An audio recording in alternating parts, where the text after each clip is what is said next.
परम सत्कार योग प्यारे साथ संगत जी, प्यार से कहना धन निरंकार जी। संपूर्ण हरदेव वाणी में सतगुरु बाबा हरदेव सिंह जी महाराज इस शब्द द्वारा हमें समझाते हैं, मुक्ति का हकदार वही है, ज्ञान को जो जन जीता है, कहे हरदेव विष को तजकर नाम का अमृत पीता है। इस शब्द द्वारा सतगुरु बाबा जी हमें समझा रहे हैं कि मुक्ति उसी की होने संभव है जो ज्ञान के अनुसार कर्म करता है और जो अपने मन में अच्छे अच्छे विचार लाता है, बुरी बातों को त्याग देता है। जिस तरह संपूर्ण अवतार वाणी में शहंशाह बाबा अवतार सिंह जी महाराज समझाते हैं, उठत बैठत हर भजो साधु संग प्रीत, नानक दुर्मत छूट गई पार ब्रह्म बस चीत।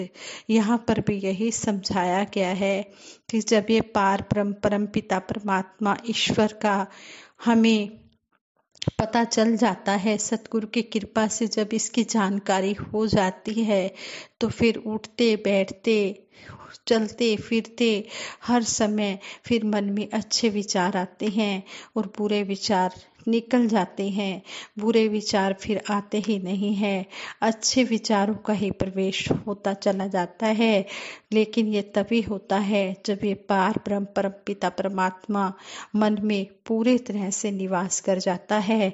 और मुक्ति का हकदार भी वही है जो ब्रह्म ज्ञानी ज्ञान के अनुसार चलता है। आज के विचारों का टॉपिक भी यही है, ब्रह्म ज्ञानी मुक्ति का अधिकारी। साथ संगत जी, ये विचार करते हुए दासी से बहुत सी गलतियां हो जाएंगी, हो भी जाती हैं। आप जी क्षमा कर देना और दासी को ऐसा आशीर्वाद देना कि दासी को सुमत मिले, दासी शुद्ध विचार रखे, कोई गलती ना कर पाए, ऐसा दासी को आशीर्वाद देना। सात संगत जी कहते हैं, किसी राजा ने एक बहुत सुंदर और विशाल बगीचा बनवाया। रंग बिरंगे महकते फूलों वाले इस बगीचे के अलग अलग भागों में सुख सुविधाओं की अनेक वस्तुएं रखवा दी। कहीं रेफ्रिजरेटर, कहीं आलीशान कार, कहीं टीवी, कहीं मोबाइल आदि।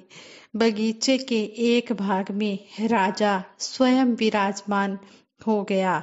उसने जनसाधारण के लिए, जनता के लिए अनाउंसमेंट करवा दी कि आगे आने वाले 3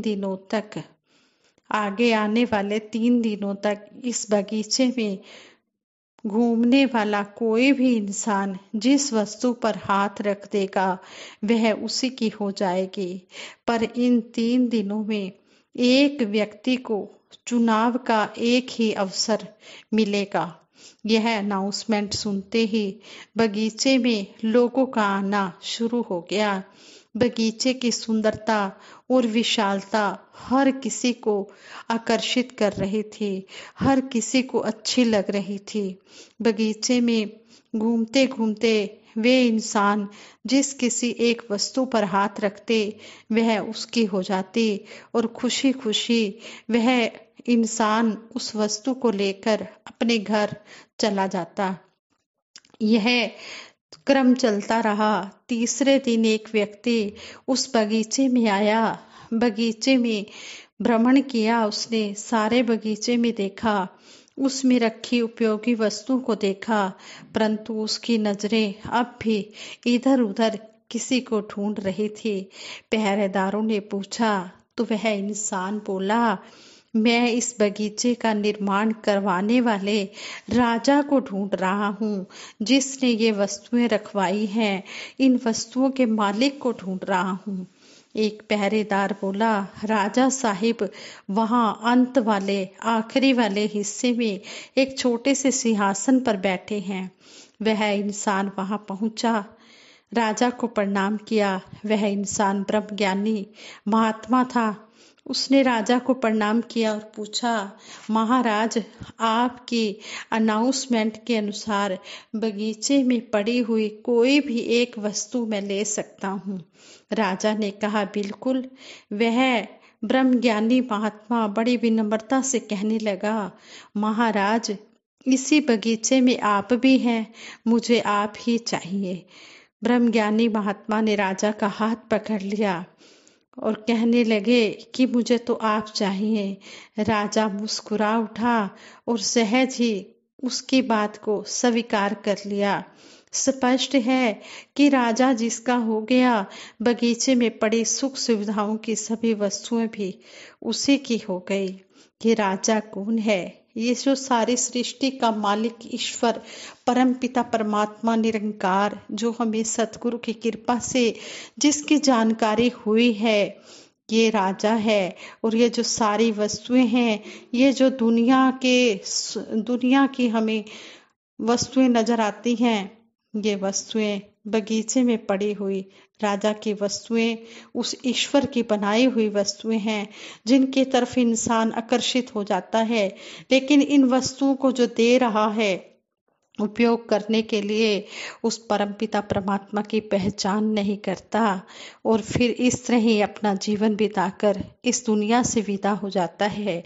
तो यहाँ पर यह समझाया गया है, अगर हम राजा को अपना बना लेते हैं, इस ईश्वर को अपना बना लेते हैं, तो ये जो दुनियावी वस्तुएं हैं, जो संसार में उपयोग करने के लिए सुख सुविधाओं की वस्तुएं हैं, ये तो अपने आप ही फिर पीछे पीछे परछाई की तरह चलती आती हैं। जब हम राजा के हो गए तो राजा की वस्तुएं भी हमारी हो गई, जब ईश्वर के हो गए तो ईश्वर की बनाई हुई वस्तुएं भी हमारी हो गई। इस उदाहरण का भाव समझने की जरूरत है। ब्रह्मांड की रचना स्वयं ब्रह्मा ने की है। इस संसार की रचना स्वयं इस निरंकार ने की है और यह स्वयं भी इसमें विद्यमान है।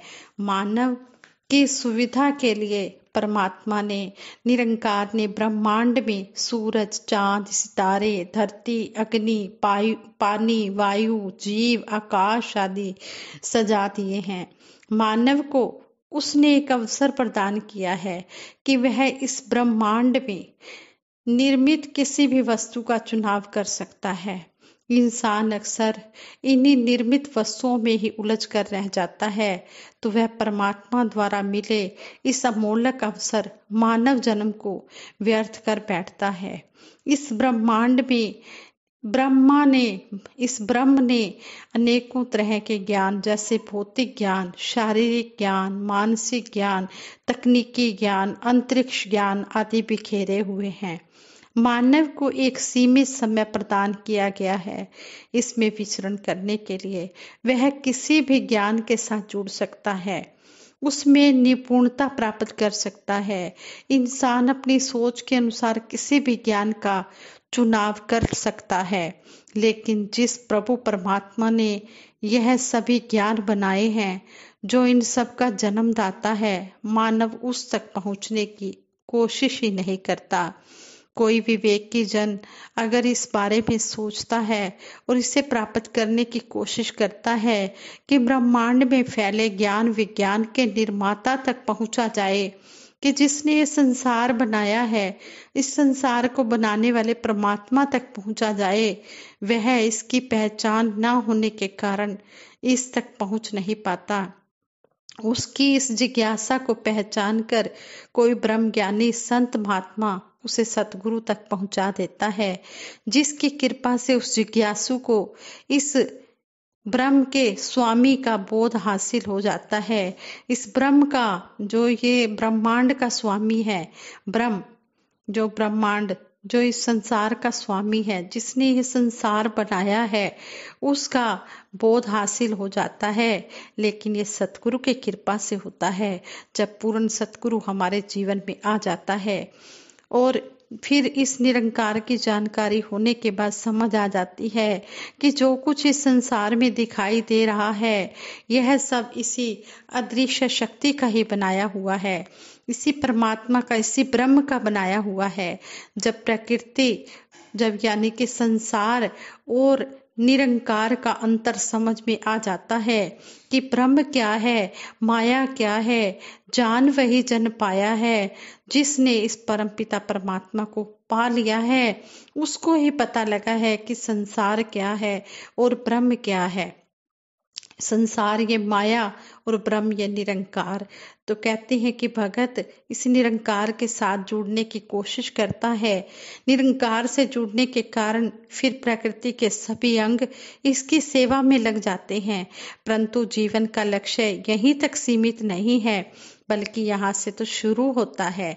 ब्रह्म का ज्ञान प्राप्त हो जाने के बाद इस ब्रह्म का जीवन में प्रवेश होना बहुत ज्यादा जरूरी है। यह प्रवेश ही भगत की भक्ति को ऊंचाई पर ले जाता है। भगत की मांग फिर केवल और केवल इस ब्रह्म से ब्रह्म को ही मांगना बन जाती है। ब्रह्म ज्ञान की प्राप्ति के बाद जिसकी ब्रह्म ज्ञानी वाली अवस्था बन जाती है, जिसे सभी में ब्रह्म नजर आता है, ब्रह्म के सिवाय कुछ दिखाई नहीं देता, वह ही वास्तव में मुक्ति का अधिकारी बन जाता है। तो इस तरह हमें समझाया गया है कि हर घट में जो इस परमपिता परमात्मा के दर्शन करता है, फिर वो कहते हैं ब्रह्म ज्ञानी का सगल आकार, ब्रह्म ज्ञानी आप निरंकार। फिर ब्रह्म ज्ञानी आप निरंकार बन जाता है, क्योंकि वो हर एक में इस ब्रह्म का रूप देखता है, हर घट में इस परमपिता परमात्मा के दर्शन करता है। फिर कोई भी घट उसे खाली नजर नहीं आता। तभी तो कहा है, हर घट में मेरा साईं बैठा सुनी सेज न कोय। हर घट में ये परमपिता परमात्मा का वास है। कोई भी घट ऐसा नहीं है जिसमें परमात्मा का वास नहीं है। इसलिए हम हर एक का आदर सत्कार करते चले जाएं और सतगुरु से यही अरदास करें कि सच्चे पातशाह जिस तरह आप जी ने हमें यह ब्रह्म ज्ञान दिया है, हमें समझाया है कि ब्रह्म क्या है और माया क्या है, जब इसकी समझ आ जाती है तो फिर मुक्ति भी मिलनी संभव हो जाती है। लेकिन हमने अंतिम श्वासों तक सतगुरु के चरणों में जुड़े रहना है।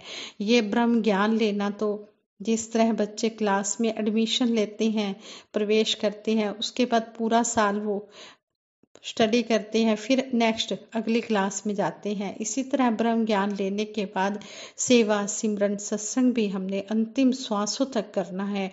तभी हम भक्ति की ऊंचाई तक पहुंच सकते हैं, तभी हम अपनी मंजिल को पा सकते हैं, तभी हम मुक्ति के हकदार बन सकते हैं। पूर्ण हरदेव वाणी में सतगुरु बाबा हरदेव सिंह जी महाराज इस शब्द द्वारा भी हमें समझाते हैं, जिस जन के हिस्से में साधो ज्ञान उजाला आया है, ब्रह्म क्या है माया क्या है, जान वही जन पाया है। जिसने ब्रह्म ज्ञान को पा लिया है उसी को पता लग गया है कि परमात्मा क्या है और ये माया क्या है। संगत जी विचार करते हो बहुत सी गलतियां हुई होंगी, गलतियों के लिए आप जी क्षमा कर देना, आगे के लिए सद्बुद्धि देना, सद्विचार देना, सद्मार्ग देना। दासी सबके भले की कामना करते हुए सिमरन कराएगी। सभी ने मिलकर सिमरन में साथ देना है। तू ही निरंकार मैं तेरी शरण हाँ मैनू बख्श लो। तू ही निरंकार मैं तेरी शरण हाँ मैनू बख्श लो। तू ही निरंकार मैं तेरी शरण हाँ मैनू बख्श लो। बोलिए सतगुरु माता सुदीक्षा सविंदर हरदेव जी महाराज की जय। निरंकारी राजमाता गुरु बचन अवतार की जय। साथ संगत जी प्रेम से कहना धन निरंकार जी।